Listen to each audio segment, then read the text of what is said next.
Izwi lakho liyafonda ezimweni uNkulunkulu othobele. Izwi lakho uNkulunkulu othobele liyazamazamisa ihlane laseKadeshi. Izwi lakho liyasiphula imsedari yaseLebanoni. Izwi lakho uNkulunkulu ongcwele liyaphunzisa nezibabala. Ngezwi lakho uNkulunkulu othobele ungena la singeke singene khona. Ngezwi lakho uNkulunkulu othobele sifonda la singene khona. Baba uyasikhipha la singene khona. Baba siyabonga nalizwi lakho uNkulunkulu ongcwele ozokhuluma ngalo. Baba wethu ongcwele ngobunene yakho uNkulunkulu othobele uphele noma uyijwayela uNkulunkulu othobele. Ngobunene yakho uNkulunkulu othobele isazokhuluma izwi lakho. Izokhuluma inhliziyo yakho. Abakhuluma inhliziyo yakho kube sengathi uyaqala ukukhuluma inhliziyo yakho. Baba kube sengathi ongcwele silalele singabantwana bakho siwathana la. Baba phambi kwetrone lakho uNkulunkulu othobele sikusukuza ukukhuluma kwakho. Baba siyabonga egameni likaJesu Kristu ophilayo nomcubuleyo nozobuya masinyane.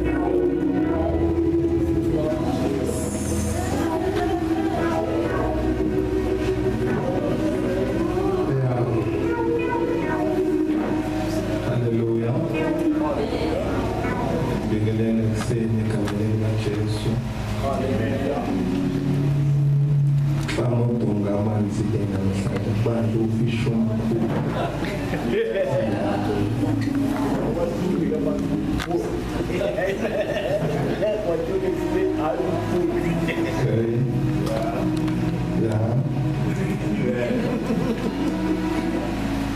elubingelela thathu bezulu uNkulunkulu wethu uNkulunkulu indodana uNkulunkulu moya ongcwele bese ngibingelela sihlalo somkhosi bakaZulu ekuhleli kuso Ngonyama usinqobile uMisuzulu uSimayedwa unjengelanga indlula mithi yamakhosi ngiyathoba ngiyabembule ngiyabingelela njengokuzithoba bese ngibingelela abaphathi bezemfihlakano nabagcotshwa benkosi lungisani bafani yaduma ngumholi uNkulunkulu abekele ukukhulu kuye nene siyathoba apostolo nene ngaphansi kobuholi bakho sikhumula isiqholo ya esengibingelela umfundisi umntwana waseNkulunkulu udala ya esengibingelela overseer indoda esikhathele zonke izinto noNkulunkulu wabayo ngibingelela nowakithi-ke kodwa futhi owasekhweni lami wakithi futhi owasekhweni lami sithi basesikhuluma ngayo nokunye wakithi nami ngitho umfundisi uMbele ngazithoba ndaba wabonkulu bingelela umama uNkulunkulu uMvelase yawukhona yavela yakuthanda uNkulunkulu yakaZulu ukuthi awazi baqaphela nanokukhuluma bakukhonzile wena kakhulu bese cela kumyeka bese ngibingelela umama bonke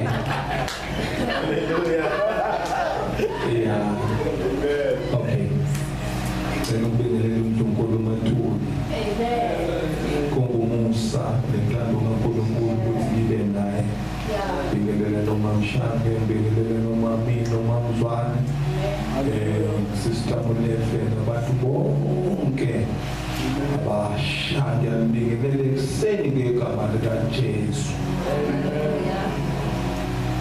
hlukile-ke namhlanje konke ngifuna ukuyibuza abantwana amen esikakhulukazi labo sesina uma ungathi uyafika lapha ekhaya mfundisi ufice ntanzi lomntazi yabona wanokhehla ungenze njani ngithi ntanzi lomntazi abodansayo ungenze njani ungenze njani obasiya ufice ntanzi umntatho wanabo babona beleki iqhubi la ungenze njani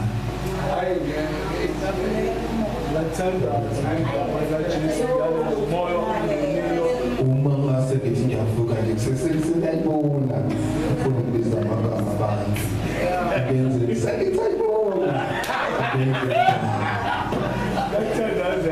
ngiyala lo moya egameni likaJesu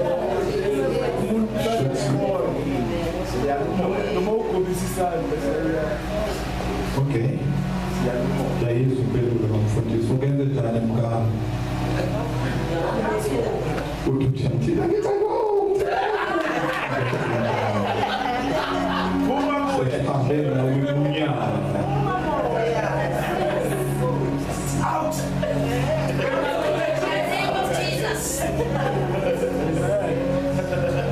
out sanapita umshayelo nje nasekithi uzumi uyibonisa kanjani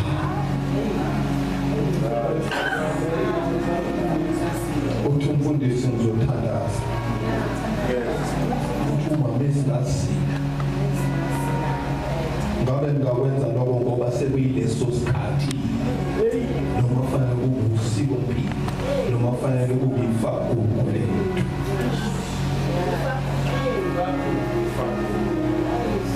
akufanele size silinde isimo size sifike ngoba kwesinye isikhathi umoya uzoba ngaphezulu uzobe usunamandla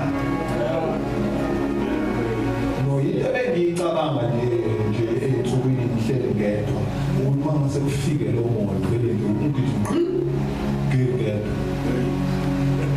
kanti mfike inkosikazi kedwa angasafa ngomagama akho kodwa bathanda bakuba kuthi behamba abajwayele ukuba yidudla mfundisi bajwayele ukuba nanya njengabo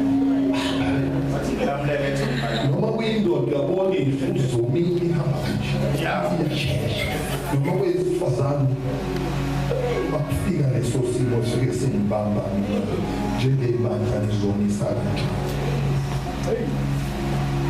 ngikho lapho bengidlu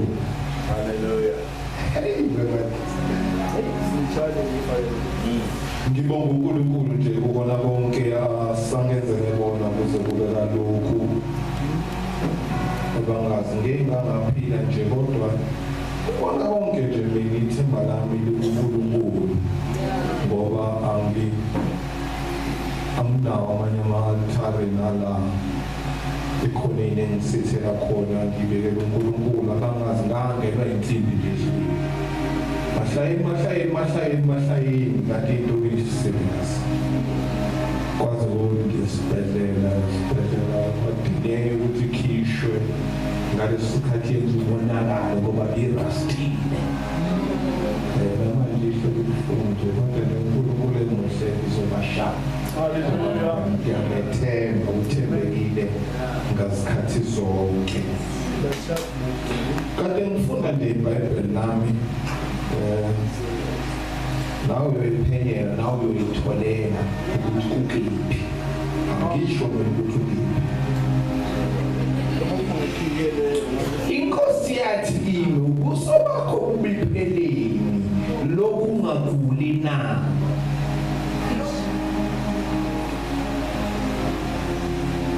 ubuso bakho ubipheleni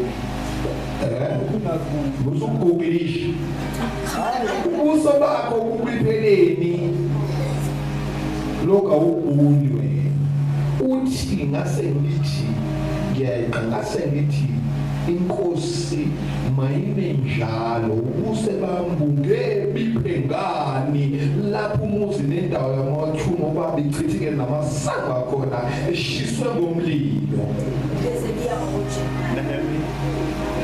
angazi phela mina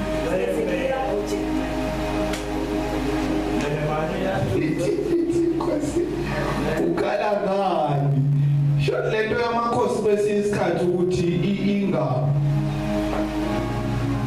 ingadluli kumuntu ukuthi khona bekhona nje umkhatha ubukeke biphile nje uthi ngeke iphe yini muzi wakithi indawo yamathumo baba ithekile namasana shiswe ngomlilo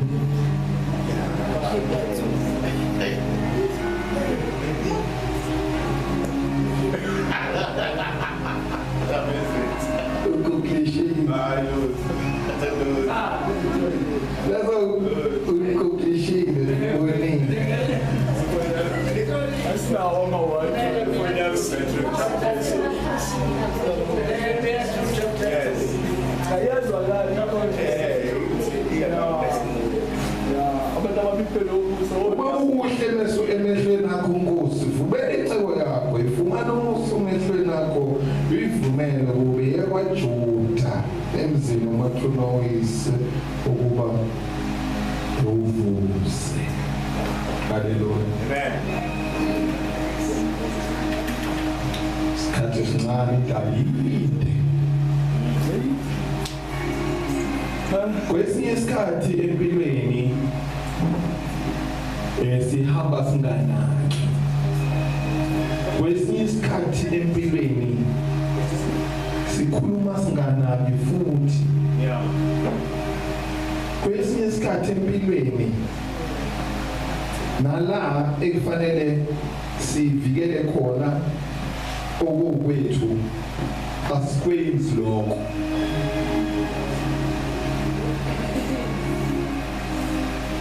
Sesishumayela impela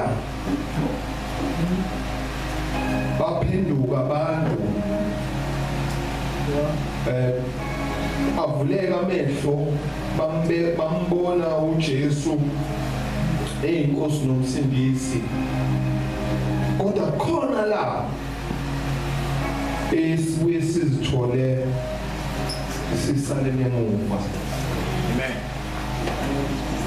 Khona la esike sizithole khona singakwenzanga ekufanele ngabe sikwenze konke. Amen. Hallelujah. Amen.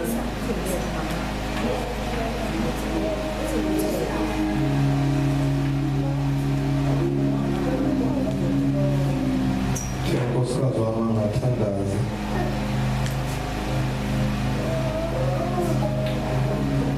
Kwesinye isikhathi ezinye izinto azudinga umthandazo. Zikhona izinto ezenzeka empilweni yomuntu uthola ukuthi asawudinga umthandazo. Amen. Kodwa sezidinga amandla namagunya uNkulunkulu akakunikeze wona. Amen. Ukuthi phezu kwaleso simo ungasathandazanga nje ungakwazi ukusikhomanda ukuthi sisuke eduze kwakho. Amandla namagunya uNkulunkulu akasinikeze wona. Ngokuze wathi ezwini lakhe ngekulumo yethu siyodala. Yes, amen. Amandla namagunya lawo. Hallelujah.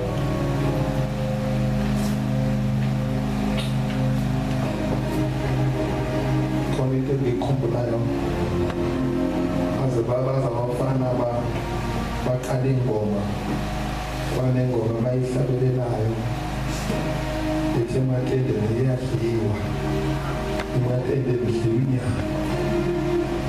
Bakenda bathi sigcinile impempe ekhala kuze kuse. Khona impempe ekhala kuze kuse. Uthulele ngothi uyikhala uvuka. Wenze lento obuthelwe kuyona ukuthi uyenze. Bayikhala ngo-2 ifanele ugijima uye ephayindana ke ada yodwa uwenze njalo. Angithi ukuthiwe la. Iphayindana ndofuna ukuphakela, uphakela sawuthi fana ukuthi. Angithi ukuthiwe la, ugijima ubuye. Uduhlathi iqala ngokwala tufoka tusanda ngena futhi khona conversation party asulene Jeremiah for this sahluko sesine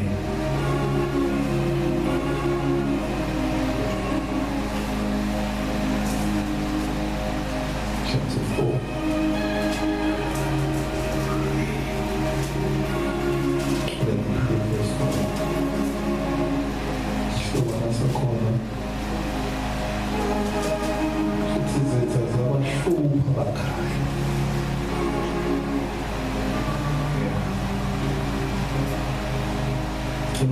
Amabili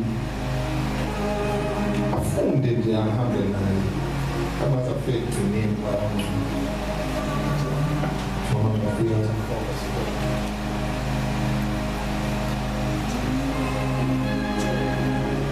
chapter 4 verse 1. Sipho sakho sithi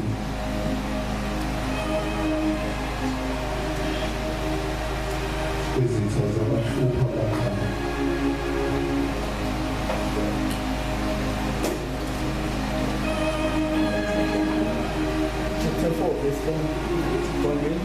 Verse 1. Hamba nje ngayo uzufike le noma ufike ugcineni wakho. Okay, isihloko sakho uJeremiah chapter 4 verse number 4. Verse 1. Qale ngifundise. Okay, Jeremiah chapter 4. Isihloko sakho sithi uma uphenduka uIsrael. Nehemiya so umhlaba wabona. Don't worry. Roma ngibona ngathi uJeremiya kanti unehemiya. Okay. Ngiyabona ngathi nginenkinga la. Ngabe ngcono khona nekube ekhula abaningi. Ikhona. Akulungile usutholile mfundisi. Nehemiah chapter 4 verse number 1. Isihloko sakho uSanballat noTobiya bakhulondela abaJuda. Chapter 4 verse 1. Yes, one.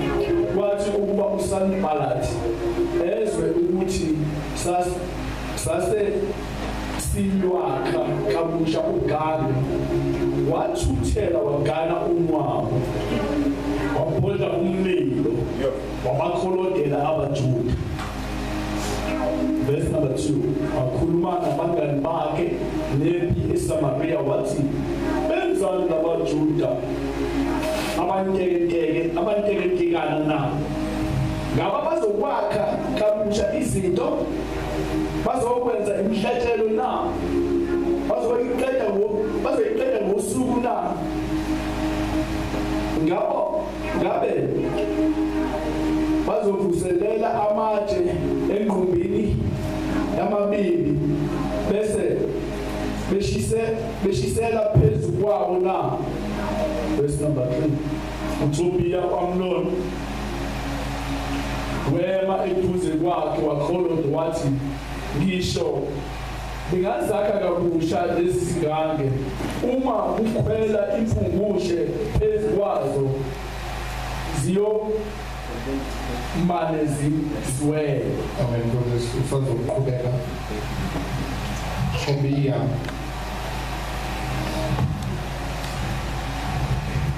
wayengomunye wabo nabo. Uyakholoda-ke manje. Qaleni inkosi iJubi phela ithi kwenze njani ukuthi lingeliphe yini xa umuzi wasekhaya uvandalize. Amen. Uphinde uyaqhubeka ukuthi bekungakuhle mhlene Nkosi ukuthi ngithole ilungelo negunya lokuvusa umuzi wasekhaya. Tobiya usethi yena benzani labantu abanganamandla noma ngaqhamuka impungushe nje loludobe kavele lidilize. Impungushe sibatana sincane singakanyana singasiyija esithanda ukuhleka kakhulu esihleka nje bese sabona umuntu sihleke kanti sifuna ukuhlasela silwanyana nje singaka. Kodwa ngibona beklolodela abantu abavusa umuzi kaNkulunkulu. Lenze isibonelo ngesilwane sasendle ukuthi singafike sincike nje odongeni beseluma. Qhubeka mfundisi. Verse number 4. Lase ngikhuleka ngithi, uNkulunkulu wami, yizwa ukuthi basedelele kanjani. Uyibuyisele kubo inhlamba yabo, ubanikele babe njengempango ezweni lokuthunjwa. Ungabaxoleli izono zabo lecala labo, ungalesuli phambi kwakho, ngokuba bakwedelele phambi kwabakithi. Verse number 6. Saqhubeka nokwakha, saphumelela ukulakha kabusha uganga lwaze lwabaphakathi nendawo ukude, ngoba abantu babenomdlandla wokusebenza. Sisekolodile omunye kodwa still abantu abakhayo bayakha. Ngiyathanda-ke la ku-6 sasa sivuka-ke sakugange lokho ugange wahlanganiswa kwaze kwagamandla ngokuba abantu babe nenhliziyo yokusebenza.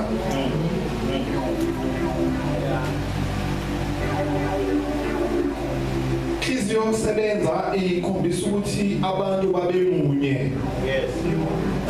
Ikhombisa ukuthi abantu babevumelana ngokodwa. Ukuthi noma sebeshilo ukuthi lento ngeke yenzeke, kodwa sinamandla ngoba sivumelana ngokodwa, sinhliziyo nye. Amen.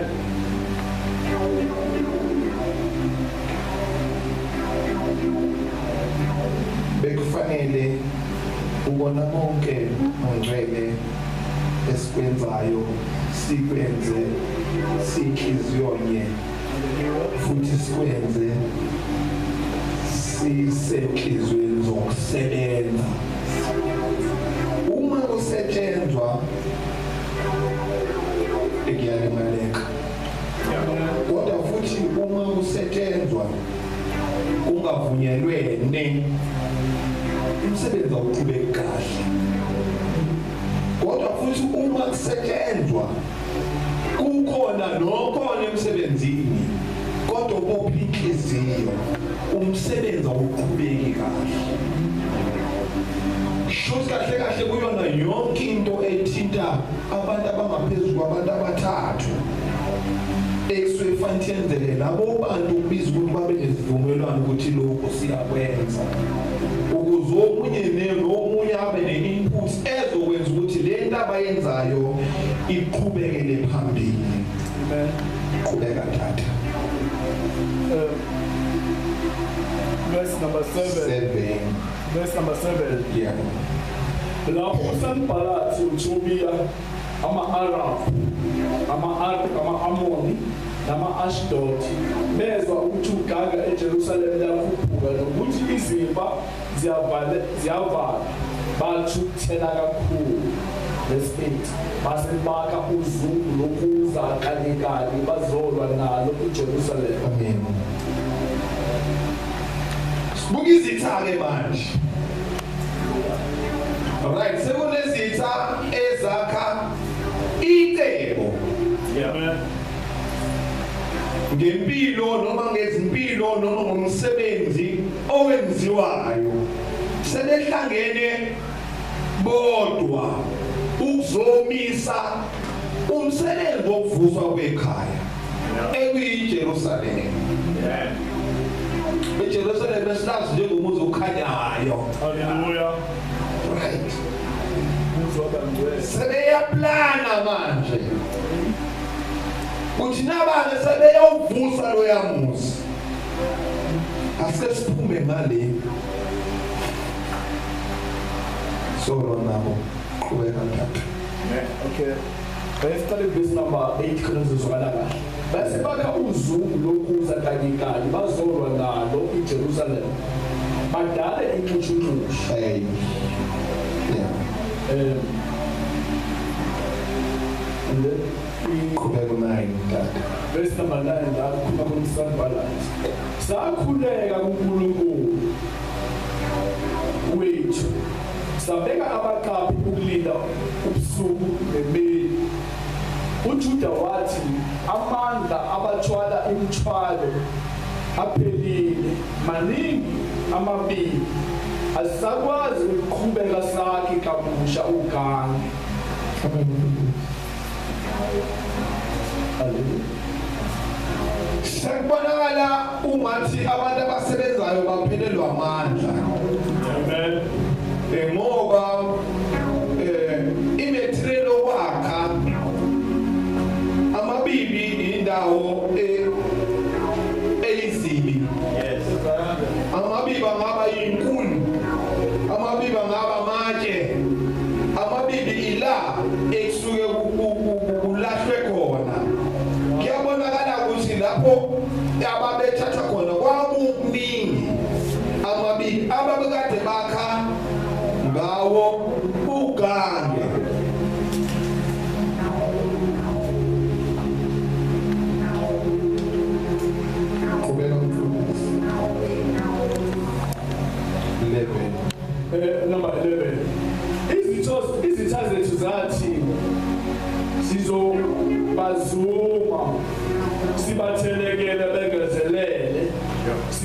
ulale ungabe usaqhubeka umsebenzi.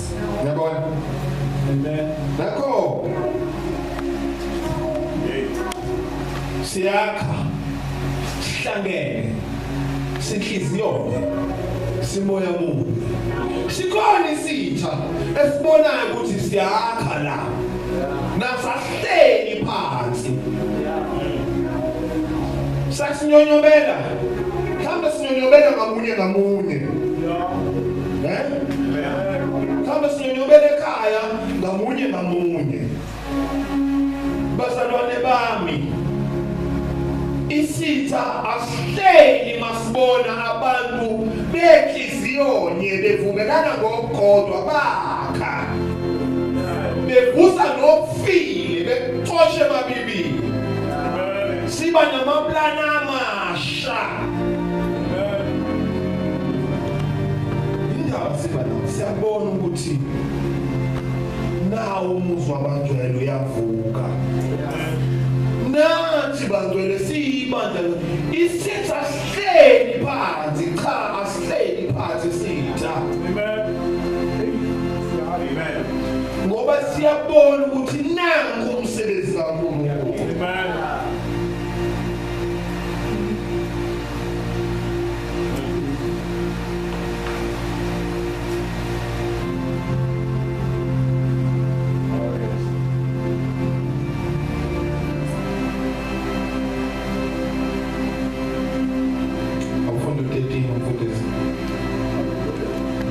Ngase ngimisa abantu ngokwemindeni yabo ngenzansi ezindaweni ezisemuva kogange nakwesobala benezinkemba imikhono neminzalo yabo.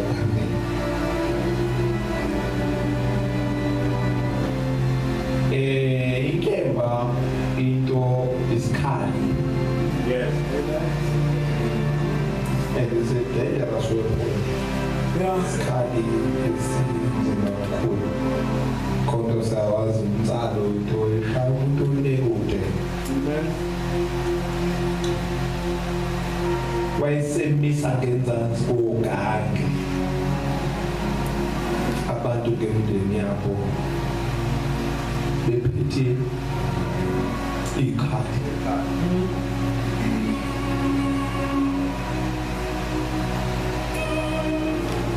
Uma labantu kwabantu abakwaziyo noma abakhuluma noNkulunkulu noma ubona konke osekwenzekile becele uNkulunkulu ukuthi abasize ekuvuseni umuzi nasemakhosini akhona pho bayiphatheleni ikhaya.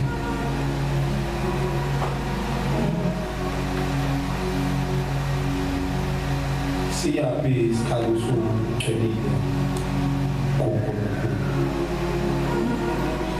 Lokhu kumina ukukhombisa ukuthi bekufanele inkemba zethu siphathile. Inkemba zethu zihlukileke kunenkemba zasezweni.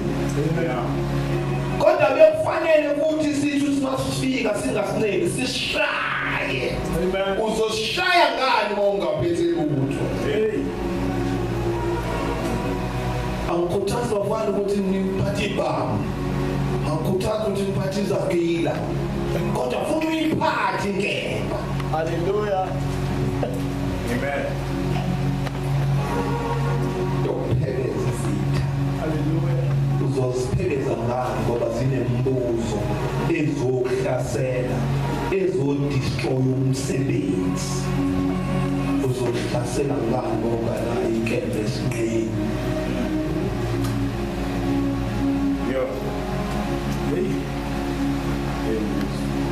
Nansiya. Hallelujah. Nansiya mke. Bekufanele ukubona konke kwakhiwa kuphuzulwa. Yeah. Amen. Kujuluwa kukhalwa kodwa inkemba ibikhona esinqeni. Hallelujah. Hallelujah.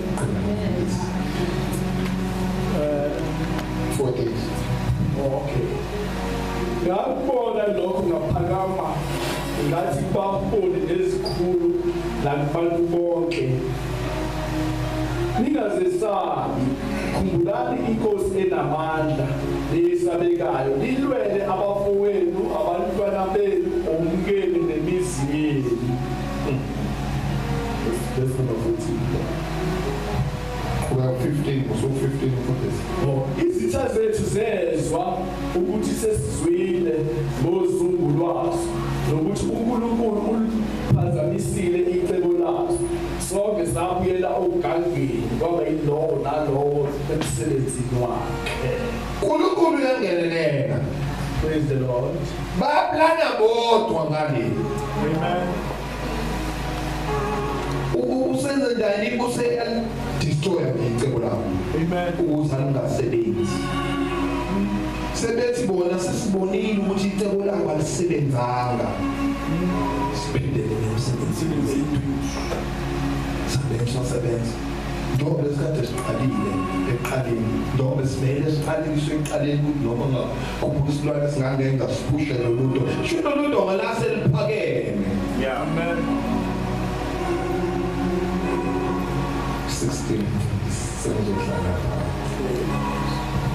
Verse number 16.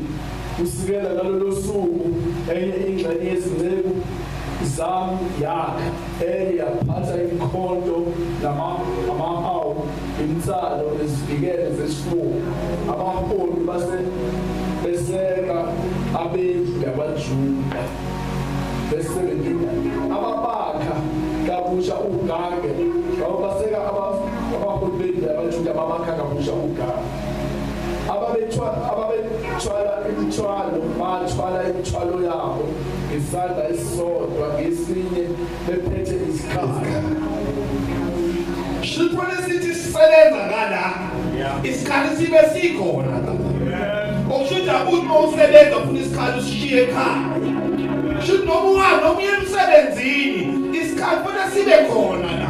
Akithi sizosiza ukuvika kuyona yonke into ngoba isithi siyaplana futhi sinabantwana sitsheli ukuthi siyaplanela. Ingakho sibe khona. Sikhona isikhathi osiphethe emzalwane wami. Besivikele sithini. Isikhathi esiningi kethiwe hawu thina esikhulu sizinsizwa kuthiwa hawu umfowabani usana lenkosikazi wayesontweni. Cha njalo ngabanjwe isandla nami ngabanjwe isandla esathobisa ngabanjwe isandla esathethelela kodwa inkemba yami ngakazahlukana namanje inkemba yami ngizohamba nayo.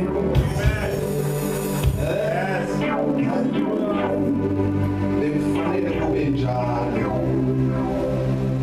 kuthina sonke esifo sakho umuzi ongcwele esifusi iJerusalema.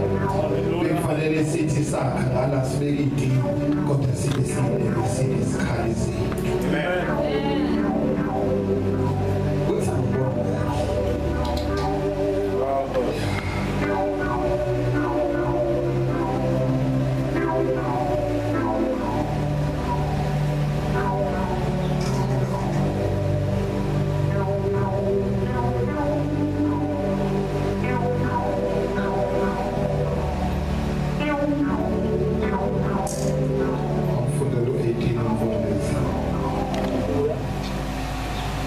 Verse number 18. Yeah. Bonke abakhayo babegade. Verse number 18. Bonke abakhayo babegaxe izinkemba ezinqulwini zabo beqhubeka bathi indoda eyayihlaba umkhosi ngethi lonke yayiseduze kwabo.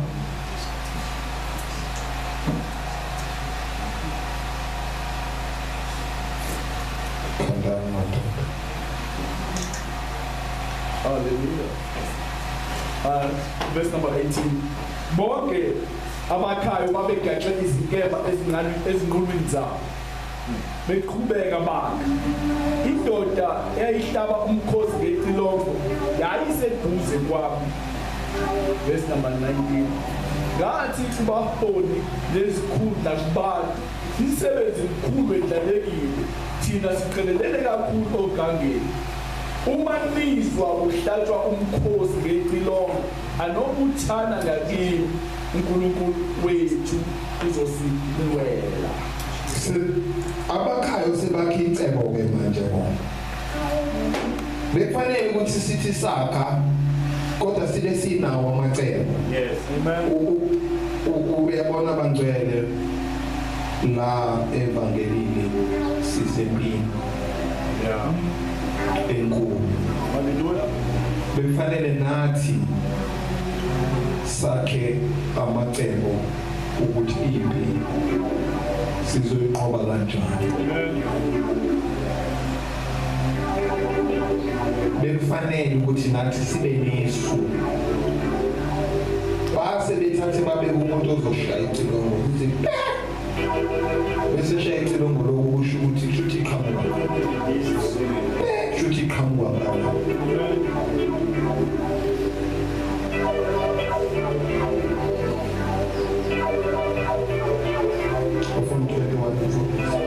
Verse number 21. Saqhubeka kanjalo nokusebenza enye ingxenye ihlome ngemikhonto ilungele ukulwa kusukela eTathakusa kuze kuqhakaze izinganyisi. Verse 22. Ngaleso sikhathi ngabuye ngayala bonke abantu ngathi lowo nalowo lenceku yakhe mabahlale phakathi eJerusalema ukuze basikape ebusuku basebenze emini. Verse 23. Mina-ke abafowethu izinceku zami namadoda ayengabaqaphi ayengilandela asizange sizikhumule izimpahla zethu. Lowo nalowo wayephethe isikhathi ngesandla sakhe. Amen. Yes,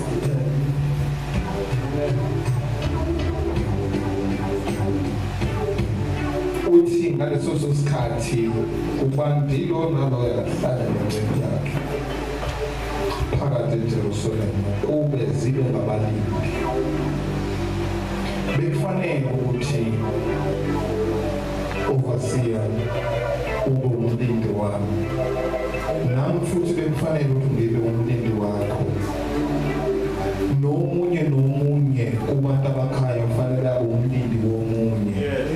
Lokho kuzokwenza ukuthi isitha singangeni ngami. Masifike isitha kumina sithola ukuthi sikhuluma ulimi olufanayo nawe mpostoli.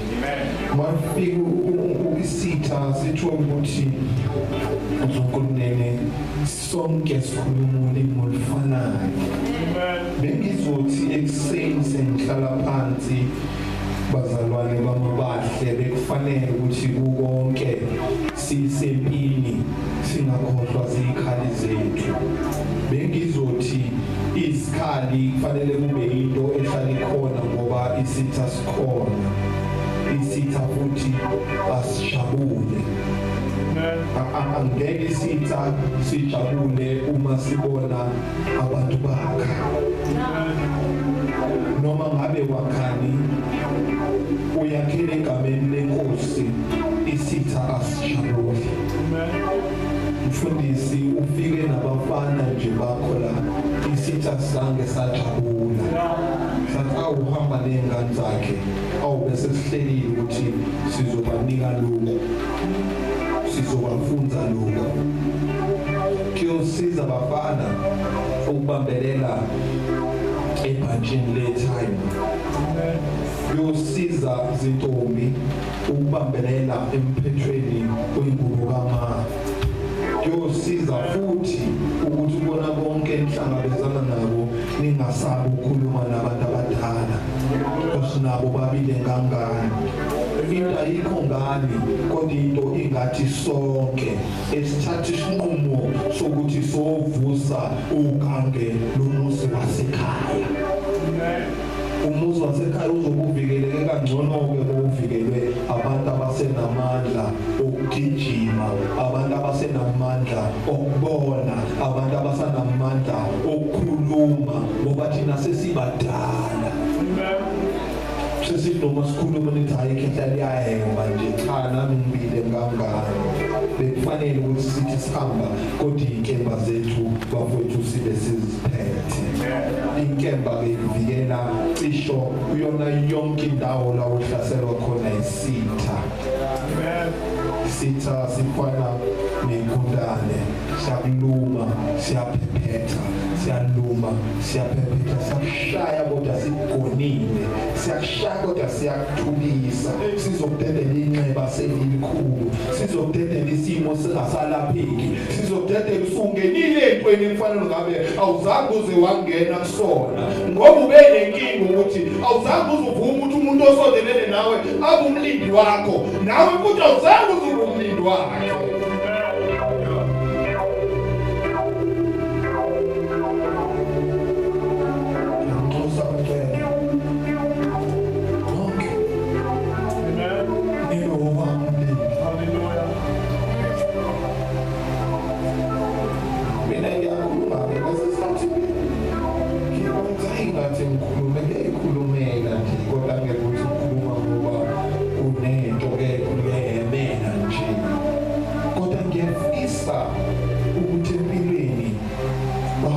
Sithi sakha sibe sisenhlizweni yokusebenza sonke, sithi sihamba sibe siphethe iy'nkemba zethu, sithi sihamba mfundisi ngibe ngiwumlindi wakho nawe umlindi wami. Ngelanga ngakhuluma ngey'kapa ukuthi mina ngiyindoda ecaphulayo ukuthi emapulazini ngadlula zime kanje zithe esinye sothi umthunzi wesinye, esinye sothi umthunzi wesinye, nesinye sothi kungekho esime sodwa sishiswa ilanga. Uma umela kunelanga vele uzosotha isithunzi sami, noma engale kwakho uzosotha esami, noma engale. Shuthi akekho umuntu ongashiswa ilanga uma sivumelene ngokugodwa siyisenhlizweni eyodwa yokusebenza sibambene.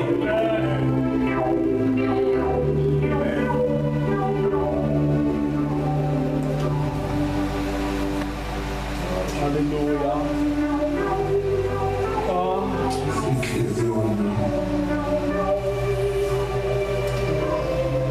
Asibeni inhliziyoni khona sesibe inhliziyoni khona into efanele singayikhohlwa ukuthi lana sizitsha ezingafani. Amen. Angithi kunezitsha zobumba. Yes. Amen. Sitsha sobumba siyashesha ukufa. Sitsha segolide isitsha seplango nosibisa phansi siyaphuka. Since emsebenzini esiwenzayo okwakha sizitsha ey'ngafani, kodwa kufanele ukuthi sikwazi ukwazana ukuthi unene kuyisitsha sobumba. Isitsha sobumba kufanele ngiqinisekisise ukuthi angidlali dedengu ngaso ngoba sizofa. Khona nesinsimbi futhi angisitheli ngamanzi ngoba sizolasta. Khona neseglass angwajikujela amatshe eduze kwaso ngoba sizofa. Ngicabanga ukuthi izona zonke izinto ekholweni ekufanele sizazi ukuze ukuthi noma kwenzeka noma sekwenzekile wangakhuluma kahle esitsheni seglass ubuye ucabanga ukuthi angikhulumanga kahle mhlawumbe usefile, angilungise leso simo ngoba siyasebenza, ngoba sisenhliziyweni yokusebenza.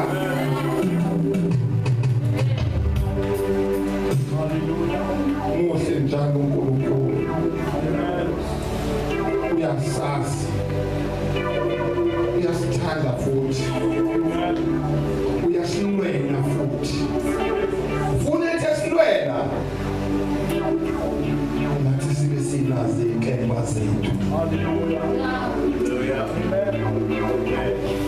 Ike bifana mtheni nesibaba.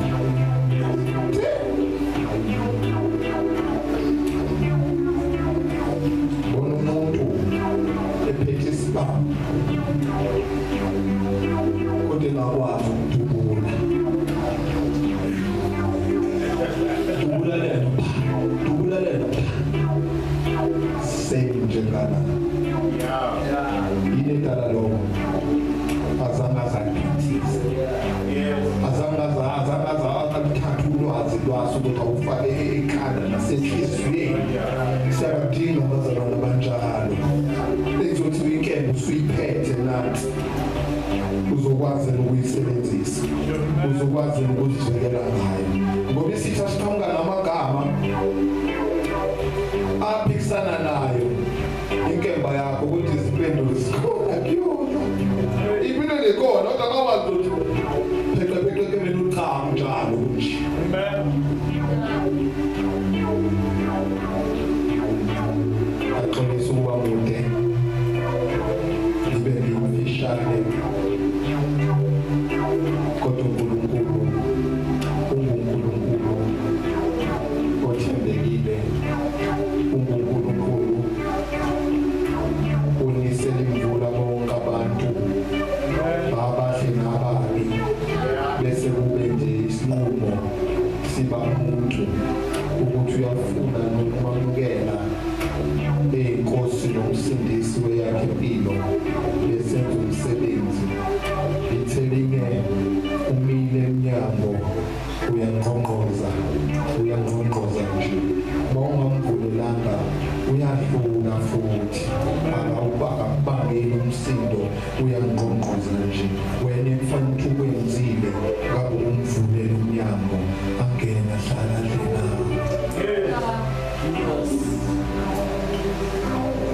Lokho bekusenhlizweni yami namhlanje ukuthi siqala nje sisebenza izitha zizosihlupa izitha zizokwenza amacebo ukuthi kwenzani zakwenzani manje ngoba lento abayenzayo ngelisebenza okusho ukuthi uma isitha sifika kufanele sifike si-well prepared ukuthi sizosifica siyiphethe inkemba zethu futhi sizosifica siqinile silindele nganoma yini ezofika izodestroy umsebenzi wethu.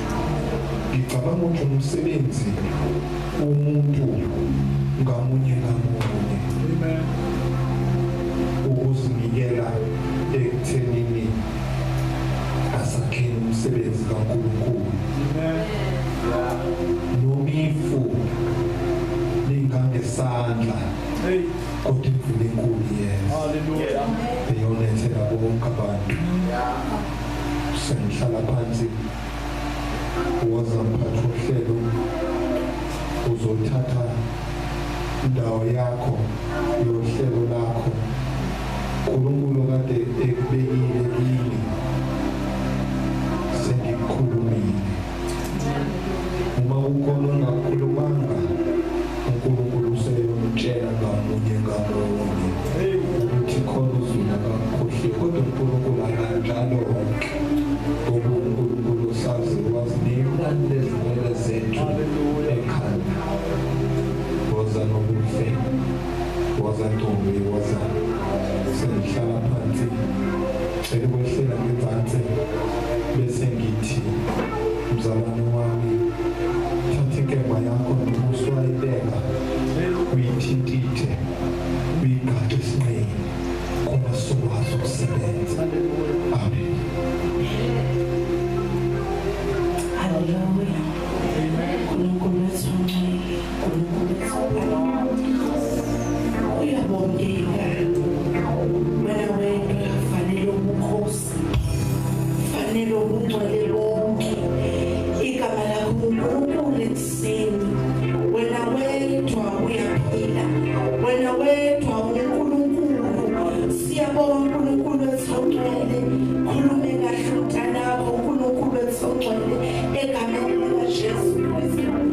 waseNazaretha, siyabonga Nkosi yethu Jesu, siyabonga dwala lensindiso yethu, siyabonga wena ungikhona, siyabonga wena othembisa amaqedana pheze, siyabonga uNkulunkulu wethu ongcwele, siyabonga ihlumela likaJesu, siyabonga wena ongawaqamba amanga, siyabonga uNkulunkulu wethu ongcwele, siyabonga wena uNkulunkulu omela njalo ukusho kwakho egameni likaJesu.